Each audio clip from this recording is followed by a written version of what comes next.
Bienvenue dans cette première émission cette première édition de l'émission Mère Info le débat, où nous allons évoquer la question du service public de la petite enfance. Comme vous le savez, en effet, tous les maires le savent, depuis le 1er janvier dernier, toutes les communes ont hérité de 4 nouvelles compétences, puisqu'elles sont désormais autorités organisatrices du service public de la petite enfance, ce que l'on appelle le SPPE. Si la création du SPPE a été plutôt saluée par les élus comme par les professionnels, elle a été actée dans un contexte de crise profonde du secteur, Lucille. En effet, la pénurie de professionnels peine à se résorber. À ce jour, près de 13 500 postes sont vacants dans les crèches. Cette pénurie qui s'installe ne permet pas de créer de nouvelles places en crèche et entraîne le gel de nombreux berceaux, laissant ainsi certains parents sans solution de garde. Au-delà de cette problématique, se pose la question des moyens alloués aux nouvelles missions qui ont été attribuées aux communes cette année. Seulement 3 300 communes ont reçu un soutien financier de la part de l'État pour la mise en place du service public de la petite enfance, pour un total de 85 millions d'euros. Une enveloppe sous-dimensionnée par rapport aux besoins selon de nombreux élus locaux. Par ailleurs, les modalités de calcul de la répartition de cet accompagnement financier ont aussi pu être très critiquées par les maires. Alors, si la réforme du service public de la petite enfance était attendue depuis longtemps, il reste donc à savoir si elle va porter ses fruits dans ce contexte inquiétant et si elle peut encore évoluer. Pour en débattre aujourd'hui, nous recevons sur notre plateau Daniel Cornalba. Bonjour monsieur le maire.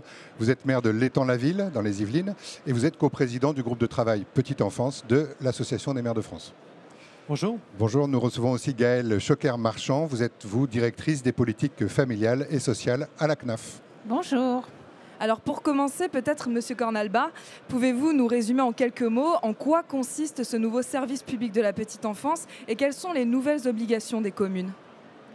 Déjà, merci pour cette invitation et d'accorder du temps sur ce sujet de la petite enfance qui touche au quotidien des habitants. Et vous l'avez rappelé, je veux commencer par là. L'AMF, qui parfois est dans un refus, dans une opposition, dans certains transferts de compétences non compensés par l'État, sur ce sujet-là avait fait le choix d'être favorable. On avait eu un débat en interne, mais on avait estimé que ce sujet était trop important et qu'il fallait la mobilisation générale. Les communes n'ont pas attendu la loi pour agir sur ce sujet, donc on était heureux d'y voir une reconnaissance aussi de l'action des maires. Très précisément, le service public de la petite enfance, SPPE, c'est 4 compétences nouvelles, c'est recenser les besoins sur le territoire, c'est informer les parents, accompagner aussi la parentalité en quelque sorte, c'est planifier la création de berceaux supplémentaires pour répondre évidemment à ces besoins. Et enfin, quatrièmement, c'est garantir et accompagner les autres acteurs pour garantir la qualité de ce service public, puisque rappelons-le, ce principe du SPPE a été fixé aussi suite à certains scandales que l'on a pu connaître, dans des cas évidemment minoritaires, mais qui ont existé, et je crois qu'il y avait un consensus pour dire qu'il ne fallait que jamais ça puisse se reproduire. Juste un détail, ces obligations s'appliquent à l'ensemble des communes, quelle que soit leur taille. Pas tout à fait. Il y a des exemptions. Vous faites bien le préciser, notamment pour les communes de moins de 3 500 habitants, n'ont pas exactement les mêmes obligations. Elles doivent néanmoins recenser, informer. Elles ont ce besoin-là. S'ajoute aussi pour les communes de plus de 10 000 habitants, et je parle sous le contrôle de ma chère voisine, mais s'ajoute pour les communes de plus de 10 000 habitants, notamment l'obligation de relais petite enfance, qui existait déjà souvent, mais pas sur tous les territoires.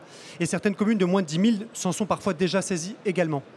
Et alors que ce service public de la petite enfance, il est en application depuis maintenant bientôt 1 an, vous diriez que sa mise en place, elle s'est faite sans accroc ? Je dirais qu'il y a 3 défis.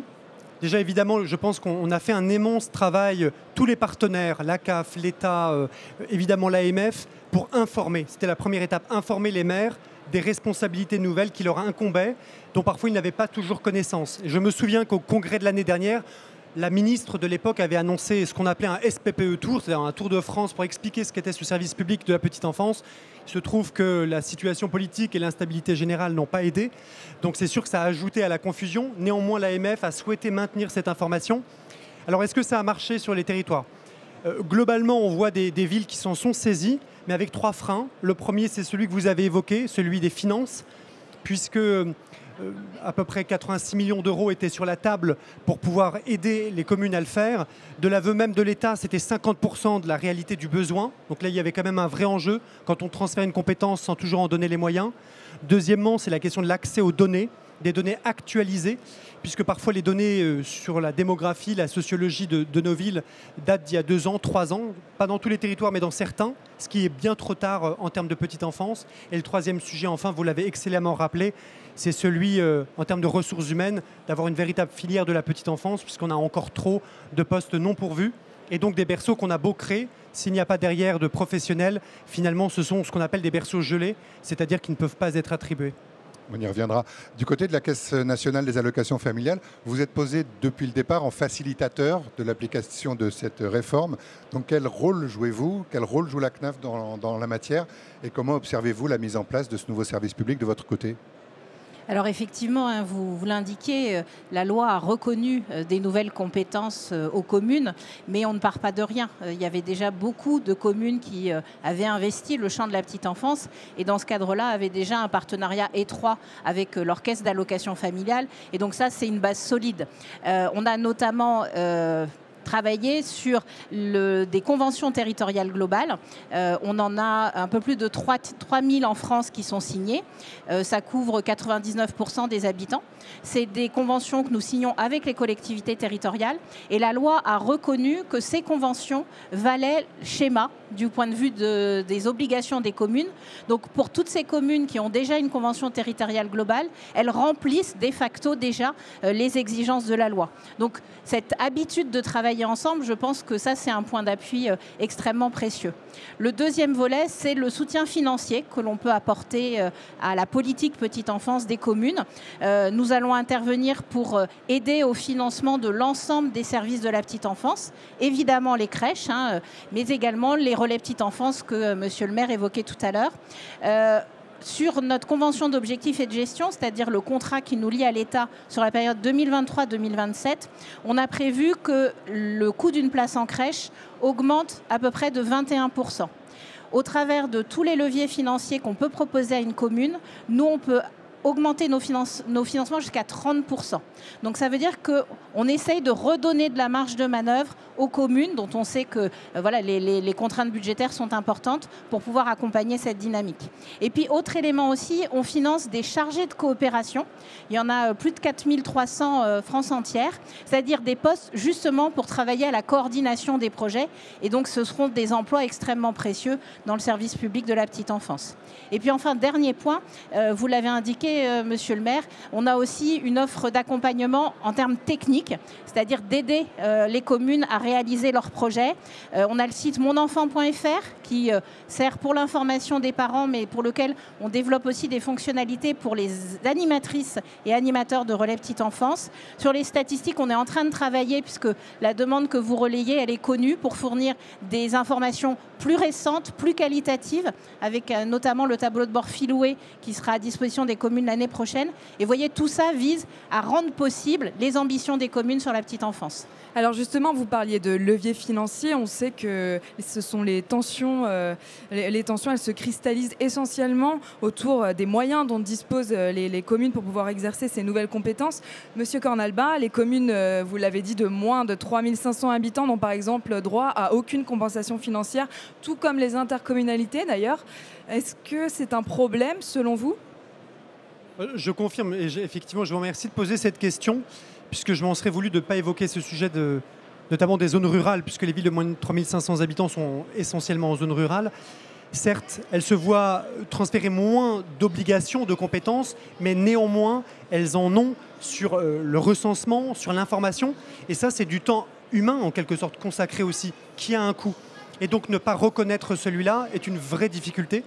Et effectivement, vous avez raison, pour des raisons juridiques, les EPCI, donc les intercommunalités, ont été exclus. Or, on sait que dans beaucoup de territoires, ce sont les EPCI qui se sont fait le relais, en quelque sorte, des communes sur ce sujet-là. Et donc, il y a tout un sujet, effectivement, l'État nous disait, mais vous avez qu'à renvoyer ça aux attributions de compensation. Je ne veux pas rentrer dans ce détail pour ne pas perdre tout le monde, mais nous, on y était assez défavorable côté AMF, parce que réviser les attributions de compensation, c'est en vérité c'est détricoter le pacte financier et fiscal des intercos, ce qui est une situation extrêmement difficile, et à 1 an des élections municipales, ça nous semblait totalement irréaliste. Donc effectivement, il y a un vrai sujet là-dessus. C'est 2 points noirs sur lesquels on revient inlassablement en considérant que les compensations doivent aussi viser ces strates-là. Mais d'autant plus que quand un EPCI est composé de communes qui font toutes moins de 3500 habitants, là, il n'y a rien.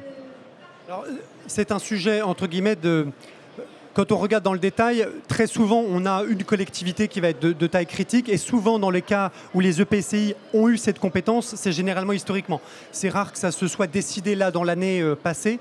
Donc, généralement, il y avait un dispositif qui existait. Et finalement, le service public de la petite enfance, moi, j'essaie de le dire aux maires, quand même de le formuler positivement. Parce qu'évidemment, vous avez raison, on est critique. Moi, je veux quand même dire que c'est une formidable aussi boîte à outils pour les maires pour s'emparer. La question de la petite enfance est à plus d'un titre un enjeu décisif pour un territoire, pour la qualité de l'accueil de l'enfant de façon générale, pour la question de l'égalité femmes-hommes, et notamment en termes d'épanouissement et de capacité professionnelle, en particulier pour les femmes. Et troisièmement, et ça c'est un argument auquel les maires peuvent être sensibles, sur la question de l'attractivité de son territoire. Un territoire qui développe une offre en matière de petite enfance est un territoire qui est attractif aussi. Et donc, moi, j'essaie de le dire, c'est un levier pour agir. Les communes n'ont bien souvent pas attendu, mais certaines hésitent parce que le coût d'un berceau n'a cessé d'augmenter ces dernières années. Et c'est là où on travaille main dans la main avec la CAF pour essayer de faire en sorte que ce coût unitaire de berceau soit moins important, parce que c'est là le nerf de la guerre. On peut parler de création nouvelle, mais si les berceaux existants coûtent toujours plus cher, on sait très bien que les maires hésiteront à aller sur ce terrain-là. Alors, il y a quand même eu une bonne nouvelle sur le terrain financier la semaine dernière, parce que la ministre de la Santé a annoncé une augmentation de 2% sur la PSU, donc une augmentation qui est rétroactive au 1er janvier dernier. Mais est-ce que cet argent va pouvoir permettre de financer le SPPE, ou alors c'est quelque chose qui est complètement différent ? Alors effectivement, les places de crèche, elles sont cofinancées par les CAF. On apporte à peu près 2/3 des recettes, et par les communes, de manière plus marginale, parfois par les employeurs. Au global, on mobilise côté branche famille plus de 4 milliards d'euros par an pour aider au fonctionnement des structures de la petite enfance. Et les 2/3 de notre soutien financier passent justement par cette prestation de service unique. Donc effectivement, notre conseil d'administration, début décembre, va se prononcer pour envisager une amélioration de ce financement, c'est-à-dire très concrètement, à activité constante, sans aucune démarche nouvelle à faire, eh bien, chaque gestionnaire va pouvoir voir son niveau de subvention amélioré, et c'est 62 millions d'euros supplémentaires rien que pour l'année 2025 qui vont pouvoir être distribués. Alors ça, c'est particulièrement important pour les communes, puisqu'on a 60% des places de crèche qui sont en gestion communale, mais les communes accompagnent aussi les places dans le secteur privé, et donc ça aussi, c'est une bonne nouvelle pour les associations dont on sait parfois les difficultés financières. Peut-être juste une nuance pour que ceux qui nous écoutent comprennent, puisqu'il y a tout l'enjeu du financement des places existantes dont on parle avec la CAF, et le montant qui a été annoncé notamment, là je ne parle pas pour la PSU, mais du montant d'augmentation de 86 millions à 87 et quelques. Là, c'est réellement sur la mise en place du service public de la petite enfance et l'accompagnement des mairies dans ces compétences nouvelles, c'est-à-dire consacrer du temps, hommes ou femmes, à ce recensement des besoins, à l'information, à créer des conférences, par exemple, sur la parentalité pour tous les parents dans un territoire. Donc c'est pour ça que ce sont deux sujets parallèles. Et donc il est évidemment important d'avoir des moyens supplémentaires du côté de la CAF.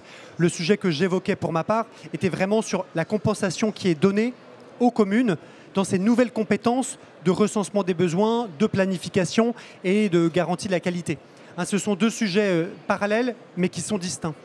Mais justement, les élus dénoncent une enveloppe globale qui est en deçà des besoins, comme vous l'expliquez, et on critique ce mode de calcul des attributions individuelles. Mais c'est vrai que quand on voit de très grandes villes comme Paris, Toulouse ou Marseille qui ne touchent qu'environ 61 000 euros, c'est vrai que ça peut paraître un peu dérisoire par rapport aux dépenses qu'elles engagent. Qu'est-ce qu'on en pense du côté de l'AMF ? Effectivement, vous avez eu la politesse de donner quelques chiffres. Effectivement, 60 000 euros à l'échelle de Paris, c'est que c'est une compensation toute relative d'une réalité. À titre de comparaison, l'Étang-la-Ville, 5 200 habitants à peu près, c'est une compensation de 20 000 euros. Et y compris déjà pour ma commune, je m'interroge parce que ce n'est pas une compensation de la réalité des dépenses. Mais c'est vrai que si on compare l'Étang-la-Ville par rapport à Paris, on voit que l'écart dans la compensation est infime pour des réalités sans doute très différentes. Donc effectivement, l'appel que l'on fait, de façon générale, c'est que nous, on croit profondément à la décentralisation, ce qui signifie quoi ? On approuve totalement l'idée d'un État qui fixe un cadre, qui fixe des normes, qui fixe des objectifs, des exigences en termes de qualité, en particulier dans le domaine de la petite enfance, quelles que soient les structures, privées, publiques, tout le monde doit être soumis à une même exigence de qualité. Par contre, Ce que ça implique, c'est effectivement d'avoir les moyens de la politique et ensuite aux élus que nous sommes d'adapter les politiques aux réalités de nos territoires, puisque les sociologies ne sont pas les mêmes, les démographies ne sont pas les mêmes, les besoins ne sont pas les mêmes. Donc ça, on croit en l'intelligence locale. Par contre, dès lors qu'on transfère cette compétence, je le dis, je le rappelle, il faut donner les moyens qui vont avec. C'est le principe d'une décentralisation réussie.